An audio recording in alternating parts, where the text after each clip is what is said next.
السلام علیکم. آج ہم دیکھنے جا رہے ہیں مرزا غالب کی دوسری غزل. تو شروع کرتے ہیں مطلع سے. سب کہاں کچھ لال و گل میں نمایاں ہو گئیں، خاک میں کیا صورتیں ہو گئیں کہ پنہاں ہو گئیں. اچھا جی، اس شعر میں شاعر صنعت حسن تعلیل سے کام لے رہے ہیں اور یہ فرما رہے ہیں کہ جب سے یہ دنیا بنی ہے اس میں اتنے حسین اور جمیل لوگ آئے ہیں اور اس دنیا سے رخصت ہو گئے ہیں اور اسی دنیا میں دفن ہو گئے ہیں. ٹھیک ہے جی. اور آگے یہ فرما رہے ہیں کہ جب یہ دفن ہو جاتے ہیں پھر مرنے کے بعد یہ لوگ پھولوں کی صورت میں زمین میں پھر سے آ جاتے ہیں.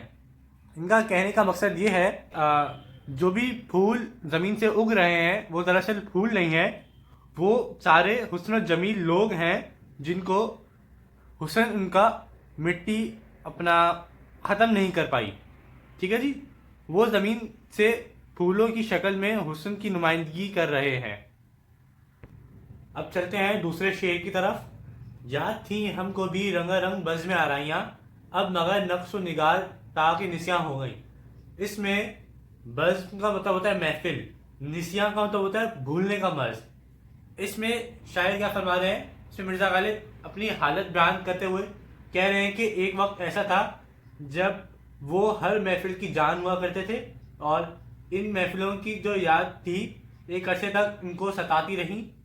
وہ زمانہ بھی بہت اچھا تھا کہ لیکن اب یہ وہ نہ ان کی عمر رہی، نہ وہ دوست احباب رہے اور نہ وہ محفلیں رہیں، اور اب تو ان کو ان محفلوں کی یاد بھی باقی نہیں رہی. بس کہتے ہیں کہ جب میں سوچتا ہوں تو ایک تصویر سی بن جاتی ہے ان یادوں کی اور صحیح سے ان کی صورت بھی یاد نہیں رہی. اب چلتے ہیں تیسرے شعر کی طرف. سب رقیبوں سے ہوں ناخوش پر زانائے مصر سے ہے زلیخا خوش کے ماہ و ماں کناں ہو گئیں. اس شعر میں مرزا غالب صنعت تلمی کا استعمال کرتے ہوئے حضرت یوسف علیہ السلام کا واقعہ بیان کرتے ہیں اور یہ فرماتے ہیں کہ عام طور پر اگر کسی کو محبوب پسند آ جاتا ہے تو وہ چاہتا ہے کہ اس کا محبوب کوئی نہ دیکھے اور کوئی اس کی تعریف نہ کرے.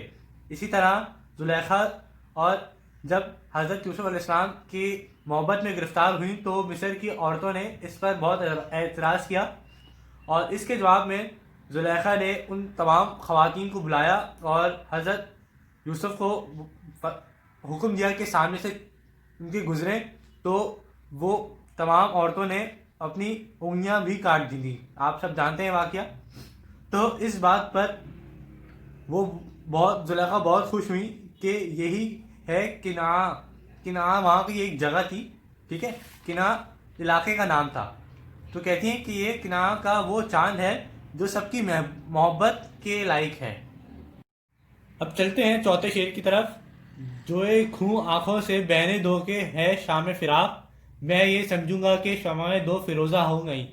شام فراق سے مراد ہوتا ہے جدائی کی رات اور شمعیں ہوتی ہیں آپ کہہ سکتے ہیں موم بتی یا روشنی. اچھا جی، اس شعر میں شاعر یہ فرما رہے ہیں کہ اگر غم بہت زیادہ ہوتا ہے تو آنکھوں سے آنسو خود ہی جاری ہو جاتے ہیں، اور اگر ہم ان آنسوؤں کو روکیں تو ہمارا دماغ اور دل ایک پریشانی کی کیفیت میں آ سکتا ہے، اور اگر ہم ان کو بہا دیں تو ہمارا دل اور دماغ تھوڑا ہلکا ہو جاتا ہے. اسی بات کو مرزا غالب فرماتے ہیں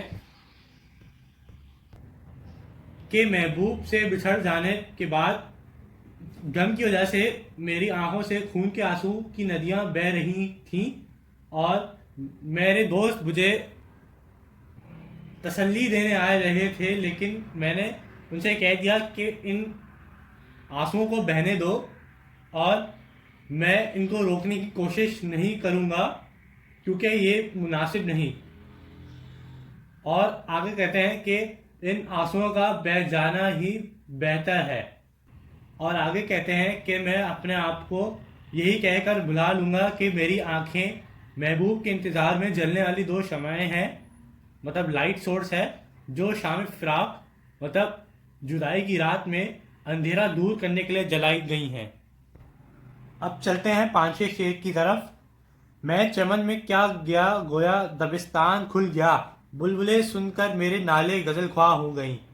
اس شعر میں شاعر یہ فرما رہے ہیں کہ جس طرح مدرسے میں بچے مل کر اپنا سبق یاد کر رہے ہوتے ہیں اور ہم آواز ہو کر پڑھ رہے ہوتے ہیں، ان کے ساتھ بھی ایسا کچھ ہوا۔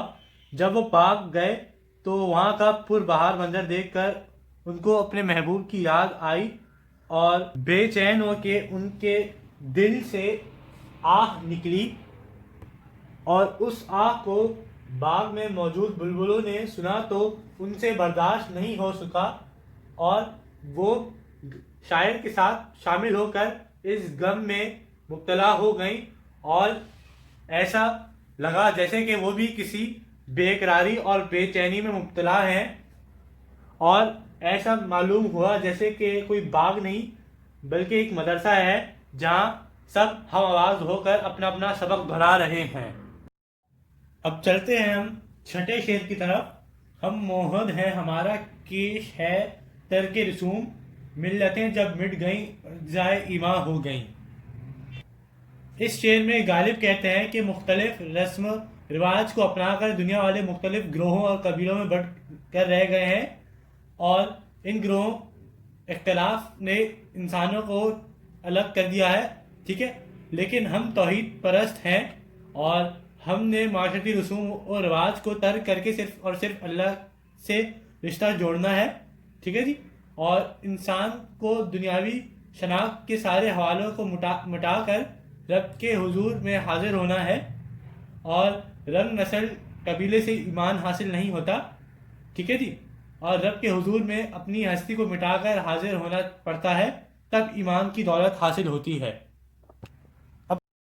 اب چلتے ہیں ساتویں شعر کی طرف۔ رنج سے کھوگر ہوا انسان تو مٹ جاتا ہے رنج، مشکلیں اتنی پڑی مجھ پر کہ آساں ہو گئیں۔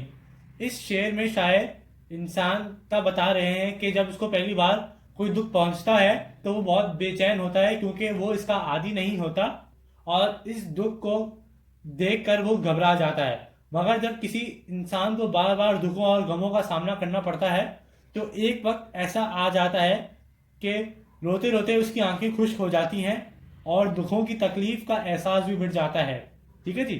تو آگے غالب اپنے بارے میں یہ بتاتے ہیں کہ مسلسل دکھوں کی وجہ سے ان کی وہ عادی ہو چکے ہیں ان کا، اور اب کوئی بھی دکھ، کوئی بھی مشکل، کوئی بھی غم ان پر گزرتا ہے تو ان کو محسوس نہیں ہوتا، اور آگے کہتے ہیں کہ اب یہ سب تو ہماری زندگی کا لازمی حصہ بن چکا ہے۔ اب چلتے ہیں اس مقطع کی طرف۔ یوں ہی گر روتا رہا غالب تو اے اہل جہاں، دیکھنا ان بستیوں کو تم کے ویرا ہو گئی۔ اول تو جو مقطع ہوتے ہیں وہ پیپر میں نہیں آتے، لیکن پھر بھی میں آپ کو اس کی تشریح کر دیتا ہوں۔ اس میں شاعر اپنے آپ سے مخاطب ہو کر یہ کہتے ہیں کہ اگر تم اسی طرح اپنے غموں کو یاد کرتے رہو گے اور اپنے غموں پہ روتے رہو گے تو ایک دن ایسا آئے گا کہ تم اس دنیا سے روتے روتے ہی مر جاؤ گے، اور یہ جتنے بھی علاقے ہیں یہ تمہاری وجہ سے ویران ہو جائیں گے۔